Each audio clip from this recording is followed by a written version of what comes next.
En fait, WordPress, c'est génial, mais en même temps, c'est voilà, c'est un site internet, on a accès à quelque chose d'hyper complet. Ça nécessite un peu de comprendre les choses et il faut pas y aller comme ça en appuyant sur tous les boutons. Je dis aux gens, carte sur table, n'installez pas d'extension de cache. C'est le message que j'envoie depuis des années sur Internet. Alors du coup, les gens sont pas contents. Quand tu as ton site internet, c'est que tu vends une expérience et que si ton site il cherche en 10 secondes, bah, en fait, tes utilisateurs, ils vont simplement aller voir tes concurrents, ils vont quitter. Il y a des tonnes d'études là-dessus. WP Origami? Tout à fait. Non, Si. c'est faux. Si vous voulez un site WordPress rapide, vous devez regarder cette vidéo. Je reçois aujourd'hui sur la chaîne Jean-Baptiste. Jean-Baptiste qui est le cofondateur et CEO de l'entreprise WP Media, l'entreprise derrière les extensions WP Rocket, Imagify ou encore Rocket CDN. Alors évidemment, ça parle de performance, ça parle d'extension de cache, ça parle de mon amour inconditionnel pour les extensions de cache, ça parle également de CDN, de compression d'image et puis plus généralement donc de performance sur WordPress. Qu'est-ce qui est utile, pas utile, qu'est-ce qui est indispensable. On échange un petit peu nos points de vue sur toutes ces questions-là. Vous allez voir que c'est super intéressant. Jean-Baptiste est évidemment quelqu'un qui a beaucoup d'expérience. Je suis très content de le recevoir sur la chaîne puisqu'il est ni plus ni moins que le cerveau ou co-cerveau derrière l'extension de cache la plus populaire au monde, WP Rocket. Et sachez que pour l'occasion, c'est une vidéo qui n'est pas sponsorisée, mais ils m'ont tout de même proposé un code promo pour vous qui regardez cette vidéo. Vous avez un code promo de 10% qui est valable 30 jours à compter de la publication de cette vidéo. Donc jusqu'au 7 avril, vous pouvez utiliser le code Origami10 pour obtenir moins 10% sur tous leurs outils. Donc c'est WP Rocket, Imagify ou Rocket CDN. Donc vous trouverez les informations dans la description de cette vidéo. Pensez-y. Et puis sans plus de transition, je vous laisse avec l'interview de Jean-Baptiste. Merci beaucoup Jean-Baptiste pour cette interview. Ça me fait très plaisir de te recevoir sur la chaîne. Je vais te laisser te présenter, ainsi que WP Media. WP Media, si je ne dis pas de bêtises, qui est donc l'entreprise, le groupe qui possède 2 extensions. Je vais te laisser dire lesquelles. Oui, déjà merci pour l'invitation, c'est super sympa. Donc je m'appelle Jean-Baptiste Marchand-Harvier, je suis le cofondateur et actuel dirigeant de WP Media. WP Media, en réalité, on a 3 extensions, mais ça veut dire qu'on a un peu de Ah, boulot pour communiquer sur la troisième chose qu'on fait. En fait, nous, on est spécialisé dans la web performance et en particulier sur WordPress. Enfin, c'est vraiment notre cœur de métier. C'est comment on accélère les sites WordPress. Et pour ça, on a 3 produits. Le premier est l'historique, c'est WP Rocket. En fait, c'est une solution principalement de cache, mais de web performance globale que tu viens installer sur ton site et on vient globalement faire en sorte que ton site WordPress soit rapide. Aujourd'hui, on optimise, on accélère presque 4 millions de sites. La deuxième extension, elle s'appelle Imagify. Et là, on est vraiment concentré sur les images. Les images, en gros, c'est 60% du poids d'une page, d'un site. Et ce qui fait que si tu as trop d'images, ou en tout cas si elles sont pas optimisées, si elles sont trop lourdes, ça va avoir un impact assez néfaste sur ton temps de chargement. Donc nous, ce qu'on fait, c'est qu'on vient les optimiser, on vient réduire le poids tout en conservant la qualité. Et puis on pourra en parler après en détail ce qu'on fait. Et la dernière, alors c'est parce qu'elle est plus récente, ça s'appelle Rocket CDN. C'est un service de CDN. ok. Alors c'est un tout petit peu plus complexe le CDN. Le CDN, il sert à héberger en fait les fichiers statiques de ton site. Alors un fichier statique, c'est une image, c'est un fichier JavaScript, c'est un fichier CSS par exemple, sur des serveurs partout dans le monde pour les mettre les plus proches de tes visiteurs, pardon. Et donc nous, on vient proposer une interface très simple sur un système de CDN. Ce n'est pas nos serveurs. On est en partenariat avec Bunny CDN, mais la problématique souvent des CDN, c'est que c'est compliqué à configurer. On va te demander des sujets de bande passante, quelle est ta bande passante par mois, ce que tu ne sais pas forcément. Voilà, tu as tout un tas de configurations qui est assez complexe. Et nous, en fait, on vient simplifier tout ça. En fait, en un clic, on vient t'activer un CDN et te le configurer pour ton site. Voilà ce qu'on fait à peu Ok. près. C'est assez cohérent, effectivement. Mais alors, du coup, Rocket CDN a sa propre extension? Parce que je crois que c'est intégré directement dans WP Rocket. Ouais, en fait, on a une façon de travailler qui est inspirée de start-up, de fonctionnement de start-up et quelque chose qui s'appelle le MVP. Donc, c'est le produit minimum viable. Et l'idée, c'est toujours tester un produit pour voir si commercialement il a un intérêt. Pour les utilisateurs, ils ont un intérêt.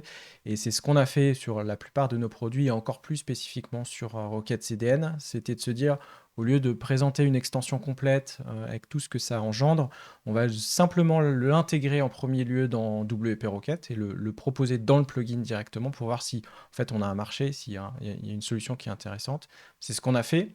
C'est pour ça qu'on a très peu communiqué et récemment, et en tout cas il y a quelques années déjà, on a sorti un site dédié, on a sorti une extension dédiée, mais on communique pas énormément dessus parce que vraiment on se concentre aujourd'hui sur WP Rocket et quelquefois il faut un peu choisir ses combats. Quand tu as beaucoup de produits, c'est pas toujours facile de se concentrer sur les bons, mais voilà, on essaye aussi de développer. Qu'est-ce que ça fait du coup d'avoir l'extension la plus populaire au monde pour du cash? Parce que WP Rocket a vraiment une excellente réputation. Je la vois souvent mentionnée par des YouTubers ou des créateurs US aussi, beaucoup de sites d'autorité aux États-Unis. Et donc on est sur un modèle qui est premium, il faut acheter l'extension, il n'y a pas de version gratuite. Mais ça vous a quand même malgré tout vraiment, vraiment, vraiment bien réussi. Vous avez plus que percé sur le marché puisque comme je disais, vous êtes en fait l'extension la plus populaire à mon sens. Et quand je dis la plus populaire, c'est-à-dire si on sonde un peu les groupes Facebook, les chaînes YouTube, etc., l'extension qui a la meilleure réputation indépendamment du business model, premium, pas premium, c'est WP Rocket aujourd'hui, hein, très clairement. Ouais, alors déjà c'est sympa de dire ça parce que c'est en fait notre seul objectif pour en tout cas pour nos produits et c'est vraiment notre focus le plus gros et sur le coup l'exemple qu'on donne c'est pas le nôtre en général c'est WooCommerce c'est de dire voilà, nous notre vision ce qu'on essaye de faire c'est d'être aussi fort entre guillemets que WooCommerce dans le sens où tu vas dans n'importe quelle communauté WordPress où tu vas poser n'importe quelle question à quelqu'un qui connaît de WordPress et tu lui dis, bah écoute, j'ai un site WordPress, je veux vendre des chaussures ou des stickers ou quoi que ce soit. Qu'est-ce que je dois installer comme extension? Et a priori, 99% ou peut sûrement 100% des gens vont dire, bah installe WooCommerce parce que c'est la meilleure solution. Elle n'est pas parfaite, mais c'est la meilleure solution aujourd'hui. Et c'est ce qu'on essaye de faire avec WP Rocket. Et c'est pour ça qu'on l'a rendu premium dès le début, c'est que pour qu'on puisse euh, vraiment travailler à la fois sur du développement produit, avoir vraiment un produit qui soit fini et avoir du support client qui soit excellent, parce que c'est un vrai sujet sur la performance, parce que c'est complexe. Il nous fallait que ce soit premium pour qu'on puisse engager des gens et pour qu'on puisse proposer vraiment un produit vraiment abouti. Et comme tu l'as dit, ça a payé, puisqu'aujourd'hui, on est une des extensions, même de manière générale sur l'écosystème WordPress, la plus populaire et en tout cas celle qui a le plus d'utilisateurs. Et donc ça a réussi, mais c'est voilà, c'est pas entre guillemets, c'est pas du hasard, c'est parce qu'on a vraiment, parce qu'on l'a vendu vraiment à des clients qui nous ont apporté du revenu, ce qui nous a permis d'embaucher et de créer voilà, du développement, du support client, etc. Ok. Très bien. Du coup, là, je sens on a les deux pieds dans le plat, hein, performance, performance, performance. Donc, je pense je vais te poser un certain nombre de questions sur tous ces sujets-là. Je pense que ça va être intéressant. Tu m'as même appris que vous aviez un CDN. J'avais pas compris que c'était vraiment un produit à part entière. Enfin, moi, je l'avais vu passer effectivement dans WP Rocket. Mais du coup, ça nous donnera l'occasion d'en parler. Je te poserai une ou deux questions. Du coup, si on prend chacun de ces sujets-là, il y a d'abord le premier sujet qui pourrait être les images. Je suis très surpris d'ailleurs que ce soit entre guillemets que 60%, j'aurais pensé que c'était 80% sur certains sites ou sur certaines pages, quoi. Des fois, quand on arrive avec de grosses images, en fait, 80% du problème, finalement, c'est juste les images, quoi, en matière de performance. Donc, ma première question, ce serait par rapport à l'optimisation des images en général. Imagify ou une autre extension d'optimisation d'images, finalement, est-ce que tu penses que c'est quelque chose qui est indispensable et si c'est pas indispensable en tout cas dans quel cas l'utiliser, dans quel cas c'est pas forcément nécessaire de l'utiliser, est-ce que tu recommanderais quand même à tout le monde d'utiliser une extension de compression d'image et peut-être tes conseils de manière générale sur les images à travers Imagify ou en dehors éventuellement peut-être pour des plus petits sites, sauf si tu recommandes Imagify pour tout type de projet. Ouais. En fait, nous, ce qui est intéressant, c'est de savoir, enfin, pourquoi on a fait Imagify en premier. Ça a été simplement parce que nos clients initiaux de WP Rocket, ils avaient des soucis de performance enfin, qu'on n'arrivait pas à résoudre avec WP Rocket. Ils nous disaient, bah, je comprends pas, j'ai installé WP Rocket, mon site, il est plus rapide, mais j'ai toujours des alertes sur soit Google PageSpeed ou les outils de performance qui me disent que bah, il y a encore des choses à améliorer et souvent c'est les images. Alors il existait encore une fois des solutions existantes, mais on a voulu faire un peu différemment et surtout plus simple. Donc c'est pour ça qu'on a développé Imagify, c'est pour qu'on ait une solution vraiment tout en un qui puisse optimiser tes images, qui puisse les redimensionner, parce qu'il y a un autre sujet, et je crois que tu as fait une vidéo récemment là-dessus, c'est que le redimensionnement des images, c'est un vrai problème, dans le Ah sens oui, je où viens de sortir une vidéo. Et d'ailleurs, je parle d'Imagify hein, d'ailleurs, mais c'est un gros hasard hein, par rapport au moment où on fait cette interview. C'est pas voulu du tout. typiquement, en fait, le cas d'usage, enfin sur le redimensionnement des images, il y a une vraie problématique, c'est que et enfin, c'est lié à WordPress, c'est qu'à peu près tout le monde utilise WordPress, que ce soit des développeurs, des gens qui sont très aguerris, mais également voilà, des personnes qui ont juste besoin d'un site internet pour leur activité, mais c'est pas leur métier d'avoir un site internet, donc ils n'ont pas forcément les bons réflexes. Et typiquement, bon, bah, ils vont prendre une photo avec leur iPhone ou avec un appareil photo réflexe, et puis ils vont l'ajouter sur leur site WordPress, sauf que l'image, elle fait 15 mégas, elle fait 8000 pixels de large, ce qui n'a aucun sens pour le web, puisqu'on on n'a pas un besoin d'image de cette qualité. Peut-être Et de, pour des écrans en 8K bientôt. peut-être. Et donc, par exemple, bah, c'est une feature qu'on propose dans Imagify, mais il y a plein d'autres plugins qui le font. C'est que avant d'optimiser l'image, on vient déjà la redimensionner. Ça n'a pas de sens aujourd'hui d'avoir une image aussi grande. Donc, on vient limiter la dimension en premier et après, on vient l'optimiser. Après, pour répondre plus à ta question, euh, alors forcément, ma réponse elle est un peu biaisée, c'est que je vais le recommander à tout le monde, mais je le recommande aussi à tout le monde parce que Imagify, on a une solution gratuite pour les petits sites, ce qui fait que bah, si tu optimises peu d'images que tous les mois, la solution gratuite, elle sera suffisante, tu n'auras pas besoin d'acheter, c'est 25 mégas par mois. Et en fait, il n'y a aucune raison de ne pas optimiser ces images. Et par la nature en fait du format d'image, c'est un format qui s'optimise sans perte de qualité. Donc en fait, tu n'as aucune raison de ne pas le faire puisque tu vas avoir une image plus légère, ton site sera plus léger à afficher puisqu'il y a moins de données à transiter et la qualité sera la même. Donc objectivement, que tu aies un tout petit site et même un blog de famille, tu vois, quelquefois, bah, quand tu vas visiter un site, bah, tu es sur ton téléphone, tu as une connexion pas terrible. Et bah là, tu auras un réel impact en fait qu'une image, si elle est grosse, bah, ton site il va simplement pas charger. Et c'est pour ça que pour nous, la web performance, c'est un vrai sujet aussi d'accessibilité. Comment je rends les sites accessibles parce que bah, si tu as des trop grosses images, ton site il n'est pas optimisé. Bah, sur ton ordinateur avec la fibre, tu verras pas la différence. Par contre, si tu es dans le métro, si voilà, tu as une connexion pas super, bah, ton site, simplement, tu l'affiches pas. Donc, en fait, tu pénalises tes visiteurs pour rien.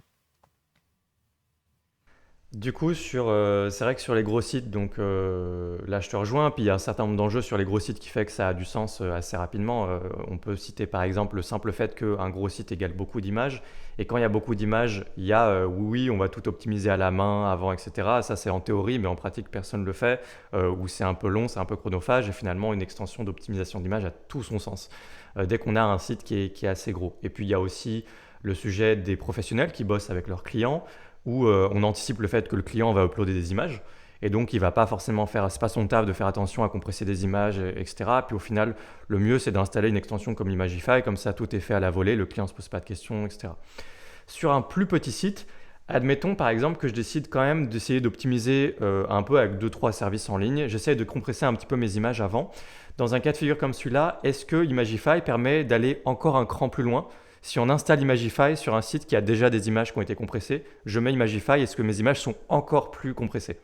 Alors, potentiellement, oui, parce que enfin, la compression, c'est un enfin, techniquement, c'est un poil complexe. Et en fait, t'as différents niveaux de compression. Et donc, chaque outil va utiliser un peu son propre outil de compression, ce qui fait que tu peux à l'infini compresser les images. Alors, tu vas réduire de moins en moins le poids et probablement tu vas dégrader la qualité. Nous, ce qu'on recommande, c'est de se simplifier la vie. C'est plus pour éviter simplement de pas passer son temps quand tu crées ton site internet, à aller sur un service en ligne, envoyer l'image, la redimensionner, l'optimiser. En Ok, fait, t'envoies l'image sur ton site WordPress, Imagify comme d'autres, et avec l'extension, va automatiquement compresser l'image et tu n'as rien à faire. En fait, nous, ce qu'on vend aussi, c'est d'une manière générale, c'est du temps.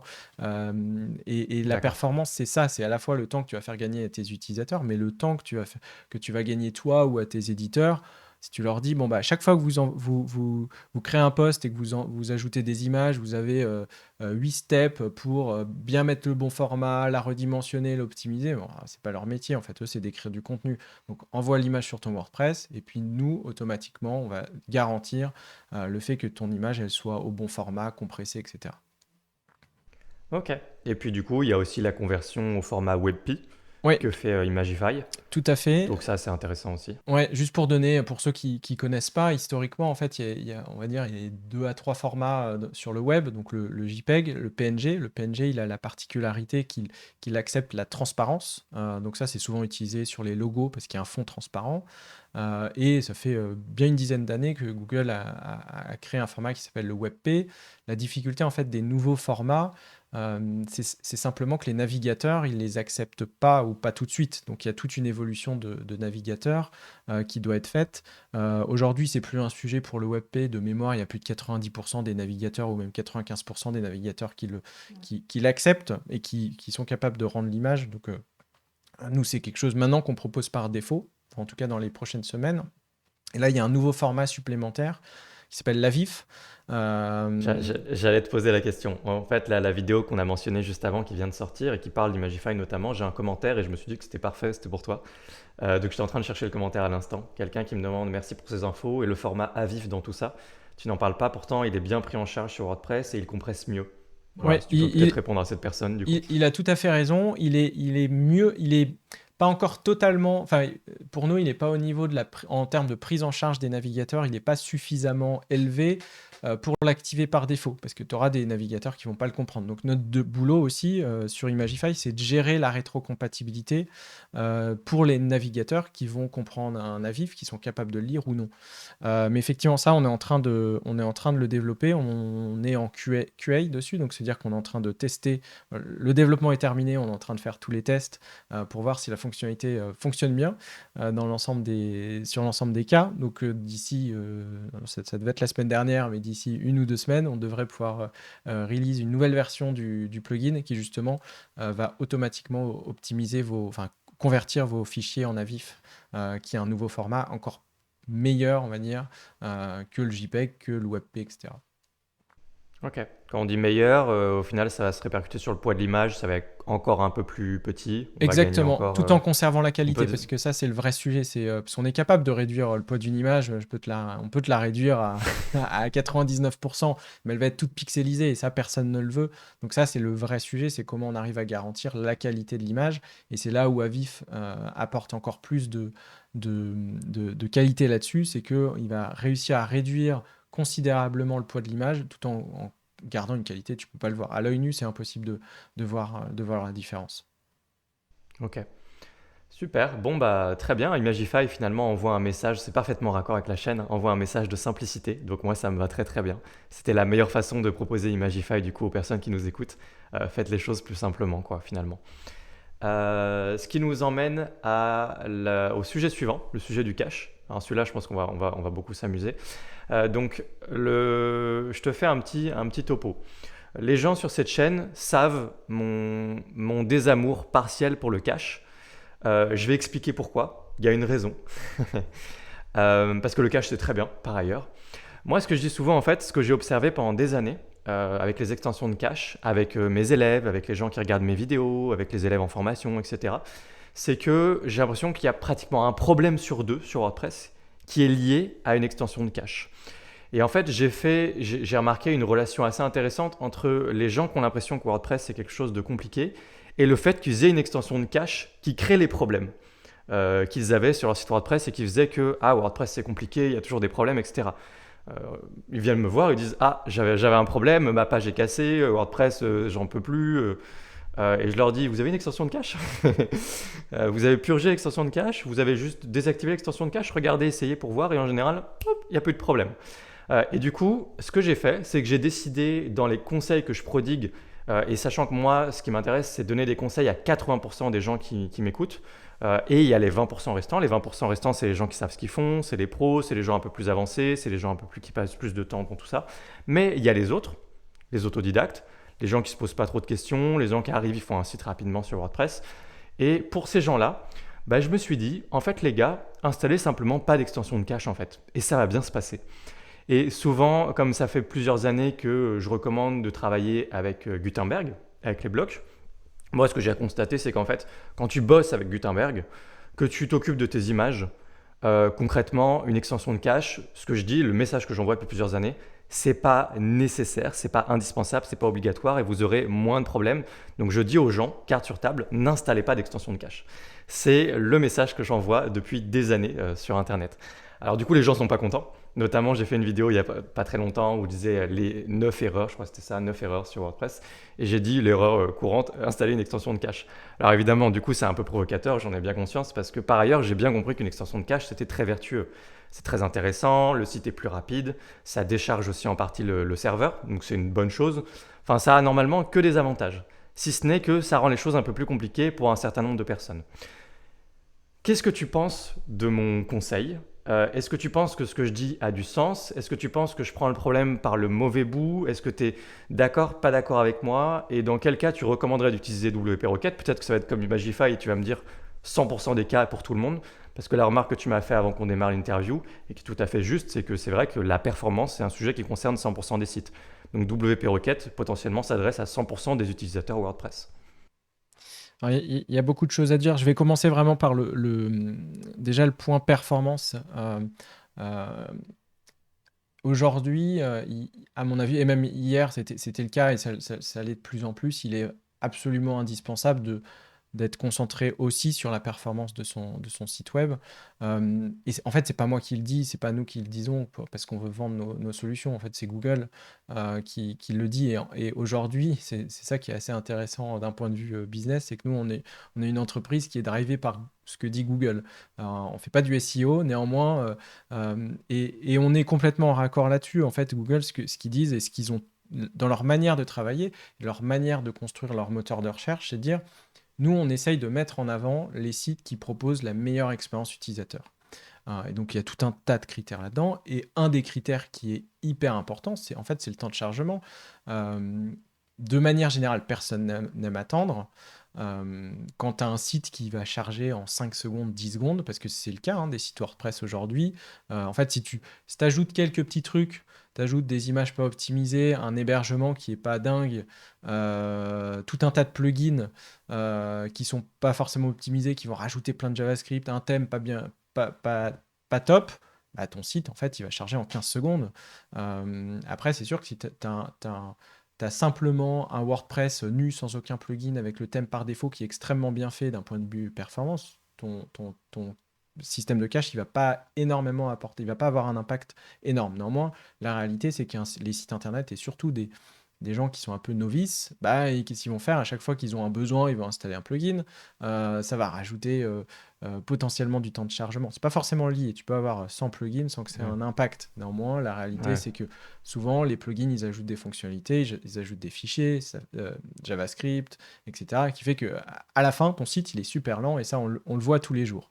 Donc nous, on est notre politique là-dessus, et ma vision personnelle, c'est de dire bah, la performance, c'est extrêmement important. Ça fait partie du service client. Ce que tu vends quand tu as ton site internet, c'est que tu vends une expérience et que si ton site il cherche en 10 secondes, bah, en fait, tes utilisateurs, ils vont simplement aller voir tes concurrents, ils vont quitter. Il y a des tonnes d'études là-dessus qui montrent l'impact chez Amazon, c'est des gros sites, mais aussi sur des plus petits sites, de combien 20% de performance en plus ou en moins sur un site, l'impact sur les chiffres d'affaires, sur les taux de conversion et même sur le SEO, sur le positionnement, il est important. Donc là, pour moi, la vraie question, c'est qu'est-ce que tu veux pour ton site? Est-ce que tu veux une bonne expérience? Est-ce que tu veux être bien positionné en SEO, etc. Bah, dans ce cas, oui, c'est un des axes à travailler, c'est la performance. Après, si ton site, c'est juste un truc juste pour toi ou pour tes copains, uniquement un truc interne, bon, bah, t'embête pas avec ça. Néanmoins, si tu es à destination du public et que tu vends, entre guillemets, quelque chose ou que tu veux que les gens aient une bonne expérience, il faut travailler la performance. Donc ça, c'est le premier sujet qui, pour moi, est hyper important. Il y a un terme qu'on utilise souvent, c'est de dire que la performance aujourd'hui, c'est un must-have et pas un nice-to-have. C'est pas un truc en bonus, c'est un truc que tu dois vraiment prendre en compte dans la création de ton site internet, dans la maintenance. Donc ça, c'est le sujet global sur la performance. Le deuxième, on est assez en raccord en fait avec ce que tu dis, mais parce que fondamentalement, les problèmes le problème d'un plugin de cache, on le vit tous les jours avec le nôtre, c'est qu'on vient devant le site.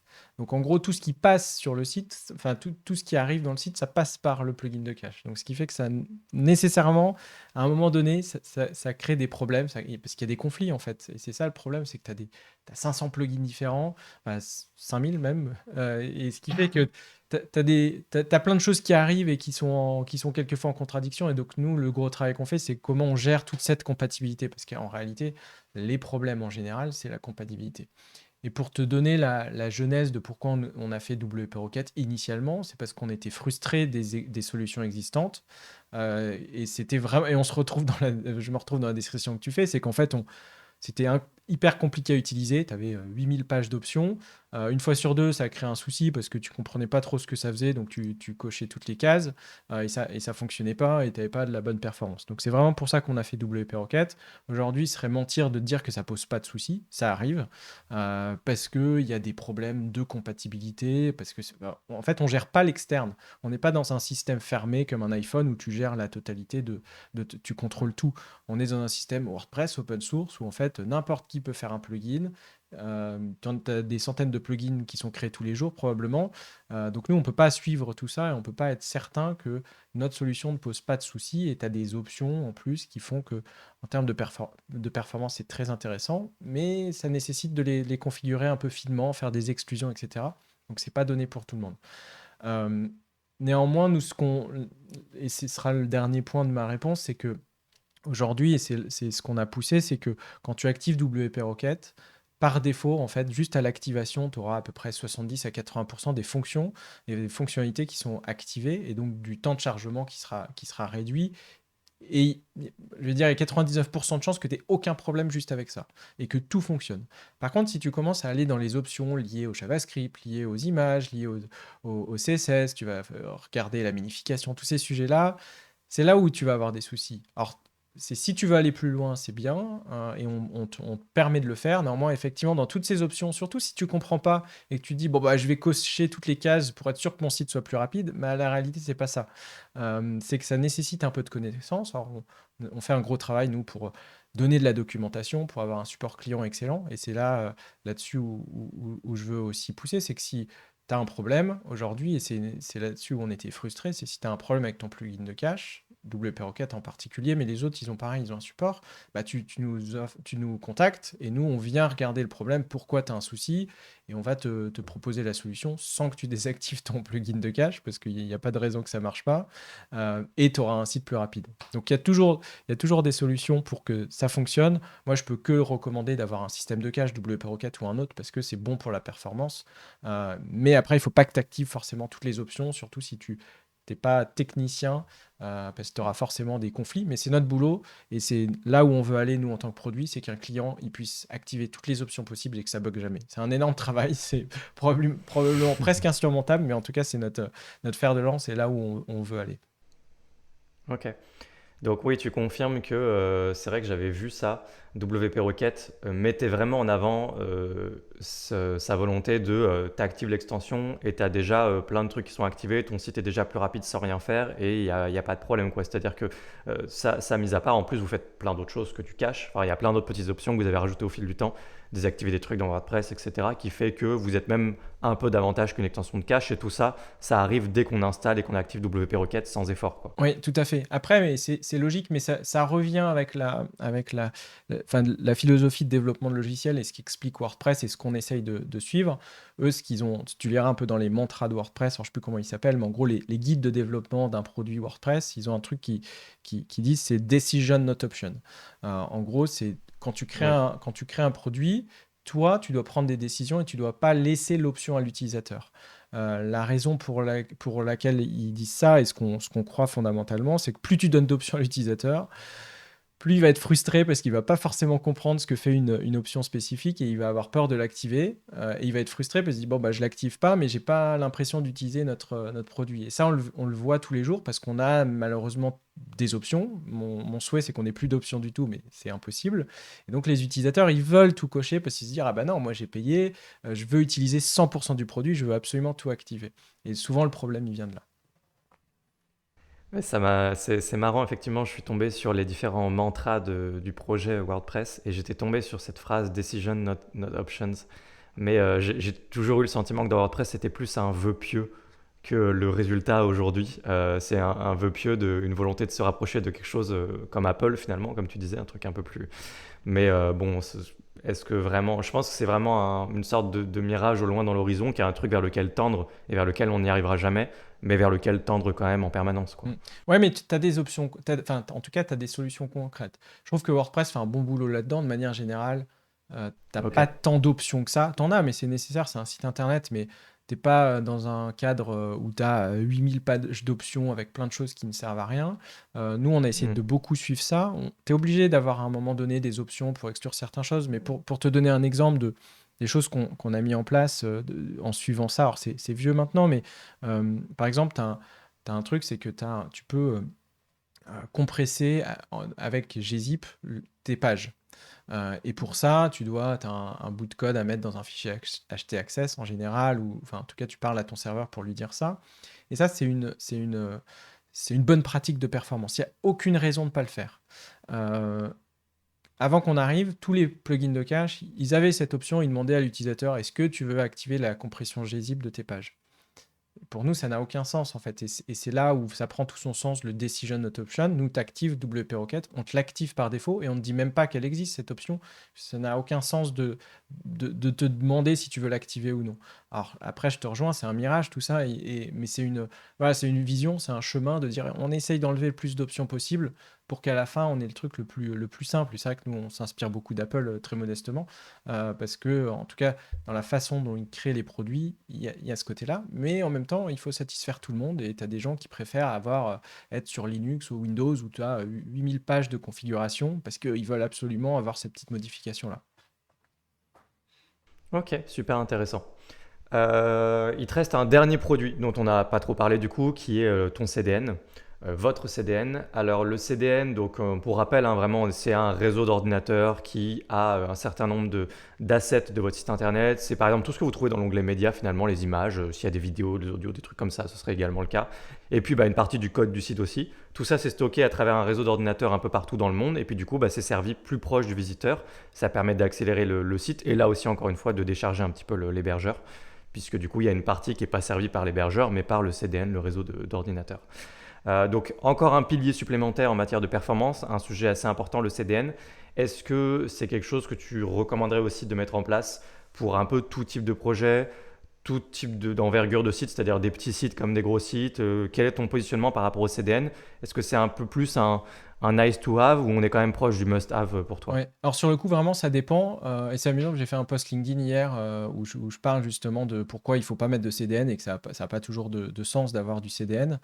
En fait, la raison, elle est très simple, c'est que si ton site, donc en gros, c'est pas toujours, enfin, c'est pas toujours très facilement compréhensible, c'est qu'un site internet, il est hébergé sur un ordinateur qui est un endroit géographique. Alors, imaginons ton site, il est hébergé à Paris et que tu as des visiteurs que en France ou proche Europe.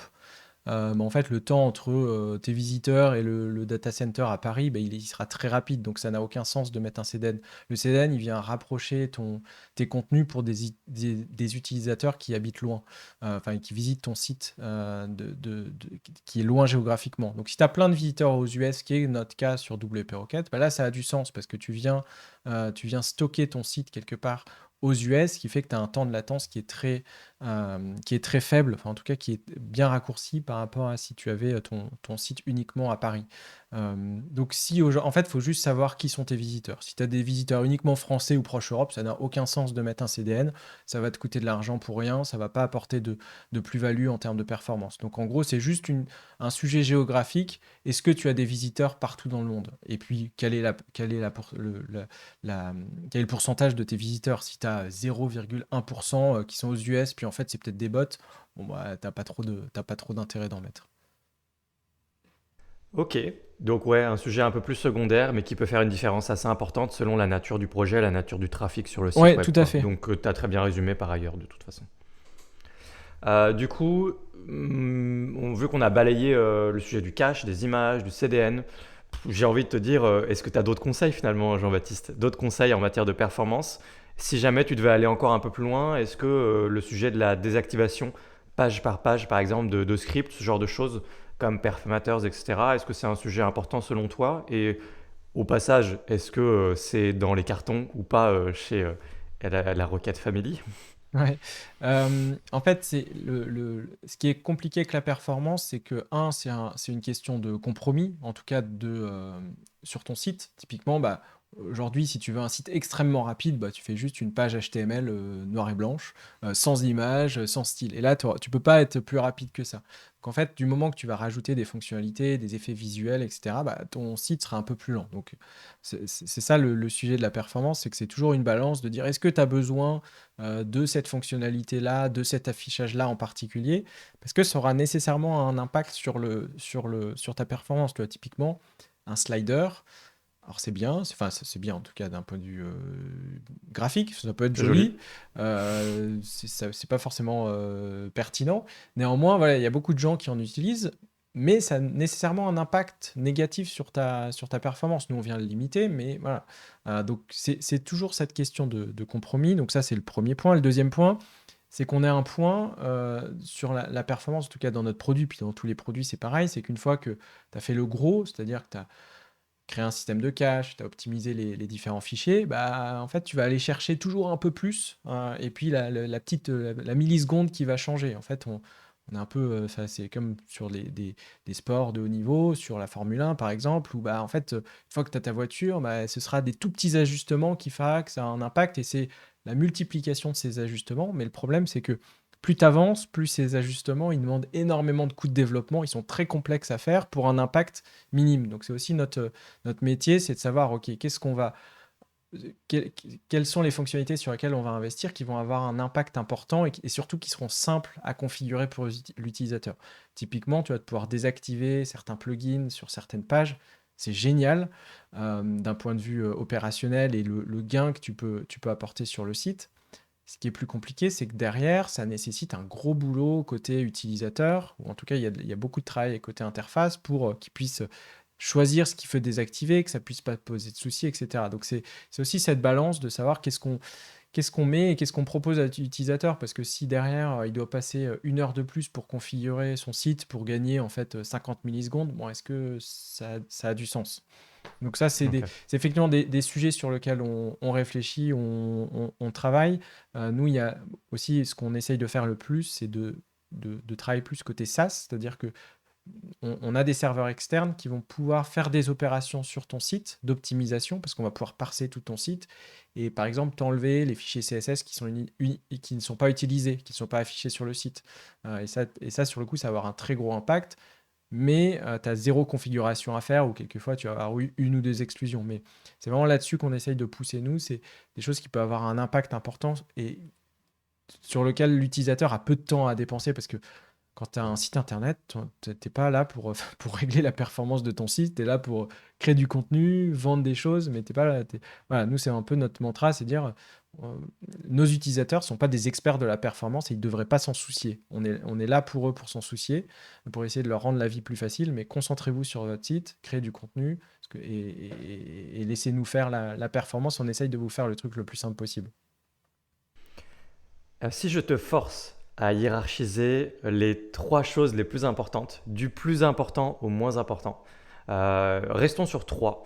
Donc comme ça, trois choses, ça veut dire que ça va concerner 100% des gens qui nous écoutent. Si tu devais dire le truc le plus important à faire en premier, qui est peut-être pas quelque chose qu'on a cité directement, hein, c'est le sujet plus large de la performance.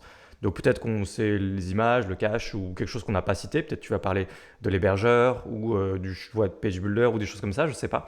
Donc le sujet, le truc le plus important, le deuxième truc le plus important et le troisième truc le plus important qui est moins important que les deux autres, mais c'est important quand même puisque c'est un podium. Donc C'est difficile. Non, je pense que le premier, la base, en fait, c'est la base de tout, c'est l'hébergeur. C'est-à-dire qu'aujourd'hui, enfin, c'est vraiment la condition sine qua non. C'était un mauvais hébergeur, dans le sens mauvais où bah, ton hébergement est sous-optimisé, enfin, tu n'as pas assez de ressources serveurs pour délivrer une page WordPress qui demande un peu de calcul. t'as beau faire tout ce que tu veux, ça marchera pas. Donc ça, c'est un truc sur lequel on dit à nos utilisateurs, déjà, travailler avec un bon hébergeur. Après, c'est objectivement pas toujours facile de définir ce qu'est un bon hébergeur, parce qu'il y a il y a plein de sujets. C'est un business potentiellement un peu compliqué. Enfin, ouais, il y a plein de choses qui vont dans ce business. Il y a Mm. pas mal de non-dits, etc. Donc, c'est pas. Voilà, c'est objectivement difficile de dire qui est un bon hébergeur. Pour froisser personne, je ne vais pas dire qui est un bon hébergeur ou un mauvais, mais globalement, voilà, faites vos recherches. Il y a quand même certes pas mal d'hébergeurs, notamment en France, qui ont des très bonnes réputations.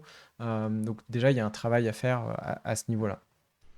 De toute façon, les principaux hébergeurs français les plus connus, je pense, sont à peu près tous recommandables. Je pense à quelques rares exceptions, sauf si tu parles de très gros trucs un peu à part, mais Ouais, bah, enfin voilà, c'est pas, l'erreur est pas difficile à éviter. Ce que je veux dire, je pense en France, si on écoute les principaux hébergeurs recommandés et tout, en vrai, ça passe, hein. Exactement. Et puis après, il faut pas être cheap aussi dans le choix. Alors typiquement OVH, avec qui on bosse depuis très longtemps et qu'on apprécie beaucoup, bah, enfin, ou n'importe quel hébergeur, c'est pareil, ils ont plein d'offres. Et ils ont des offres à des prix différents et avec des ressources différentes. Donc c'est sûr que si tu prends, je connais pas leur premier prix OVH, mais c'est peut-être 2-3 € par mois, alors ça a peut-être augmenté. Qui me suffit, ouais, je crois que ça doit Ouais, alors je sur sais le coup, plus c'est des maintenant combien ça dédiés, mais coûte. tu vois, si tu prends un hébergement mutualisé le plus bas coût chez OVH, bah, ça marchera pas forcément parce que ça demande un peu de ressources de faire tourner un site WordPress. Donc, c'est ça aussi, du coup, c'est probablement le deuxième conseil, c'est trouver le bon hébergeur, mais surtout la bonne offre adaptée parce que tu as beau avoir le meilleur hébergeur possible, mais si ton site il a 50 000 visites par jour, mais ça ne pourra pas marcher. Il y a aussi enfin, il y a une réalité qui fait que bah, tu as des ressources. Chaque visiteur, il demande de la bande passante, il demande du CPU, de la mémoire. Donc, il faut bien adapter tout ça. Donc ça, il faut aussi se faire accompagner là-dessus.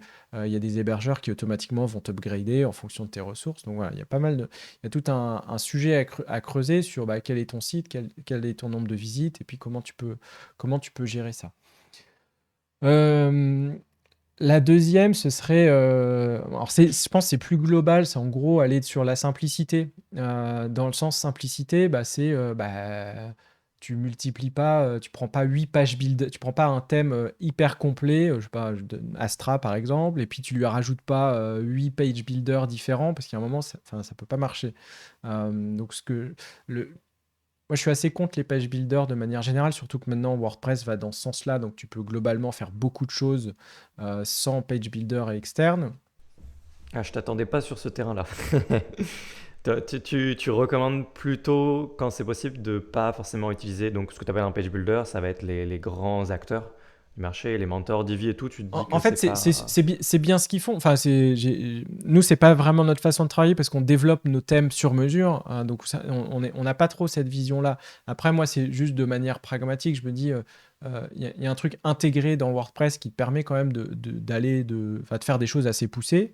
Enfin, l'édition de site, maintenant, c'est quand même. Tu peux faire des choses sympas. La multiplication, tu as plein de blocs qui te permettent de faire des trucs bien. Donc, mon avis personnel serait de simplifier et de pas, en tout cas, pas multiplier. Après, tu peux prendre un page builder, mais t'en prends pas quatre parce qu'on le voit. Je te dis ça parce que quelquefois, donc on demande des accès à nos clients parce qu'ils ont des soucis, puis on voit qu'ils ont installé 3 plugins de cache, 4 page builders. Enfin, voilà, pour eux, la façon de résoudre un problème, c'est de faire des surcouches. Donc ça, en gros, c'est mon deuxième conseil, c'est de rester dans la simplicité.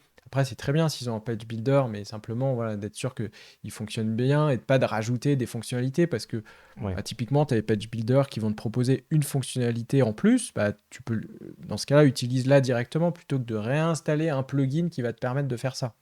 Euh, et le troisième, je pense, c'est se former en fait finalement. Ce serait peut-être même le deuxième.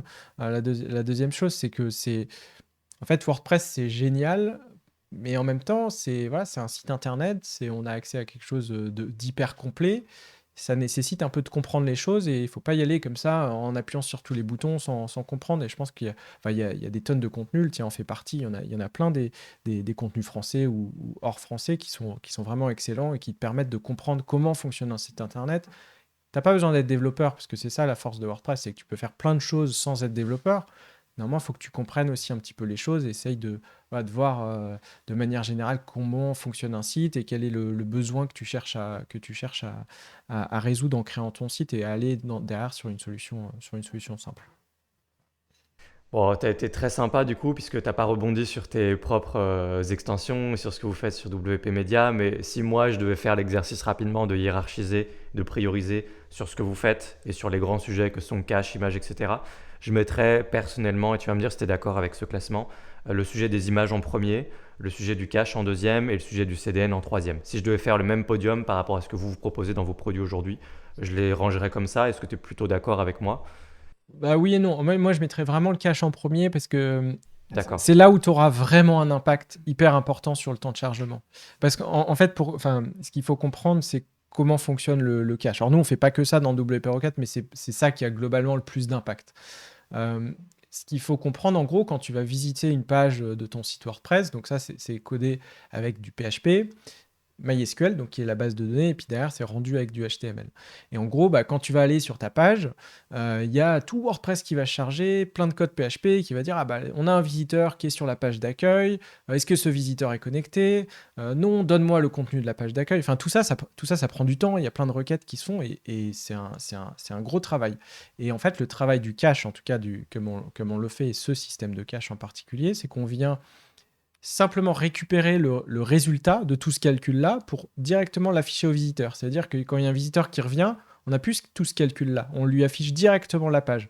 Ce qui fait que vraiment, si tu pars de pas de système de cache, juste un système de cache sans activer les autres options de WP Rocket, globalement, tu passes du simple au double en termes de performance. Peut-être ton site il va charger en 4 secondes. Tu installes juste un système de cache WP Rocket ou un autre, tu divises par deux ton temps de chargement.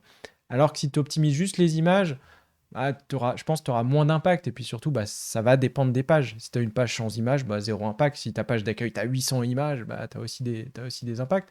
Et tu vois, par exemple, on a une fonctionnalité dans WP Rocket qui n'optimise pas les images, mais qui optimise la façon dont on va les afficher, qui s'appelle le lazy load. C'est qu'en gros, on va charger uniquement les images qui s'affichent sur ton site, sur ton écran. Donc, par exemple, si tu as plein d'images, mais qui sont en dessous, bah, ça ne sert à rien de les charger. Donc, ça aussi, ça va optimiser le temps de chargement.